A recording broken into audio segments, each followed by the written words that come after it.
I think the biggest thing for us, the benefit of being a small organization means that we don't have a lot of hoops to go through.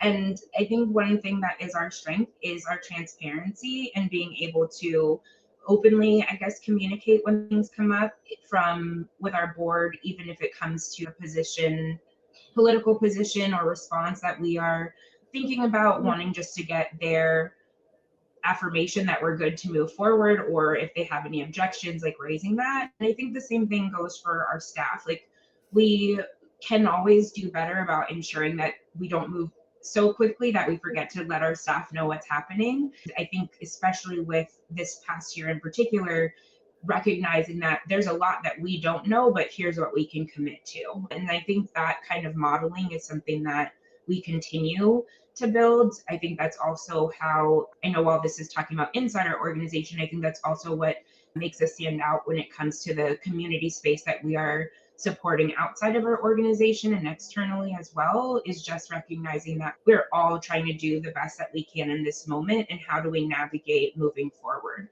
The other part is, like, our board and our staff are our closest ambassadors to the work that we do.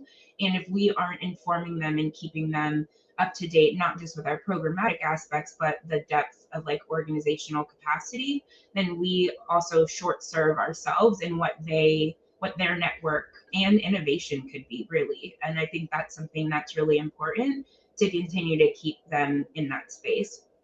And the last thing I'll say about the staff piece is that as a supervisor, I don't know if my staff, some of them I get, but I might not know if my staff, if this is the career that they want. But while they're here, I want to ensure that they have some context and understanding of what budgeting looks like, what fundraising looks like, why we would make certain decisions here and there. And so, especially around Giving Tuesday and our end of the year fundraising, we've really been bringing our staff along in how story of the work that they're contributing to, and also just giving them the skills and tools to be able to participate in that storytelling in the community spaces that they're in. And so I think those are some pieces to keep in mind as we think about the work. It's not just keeping our donors updated, but it is also keeping our intimate community updated as well.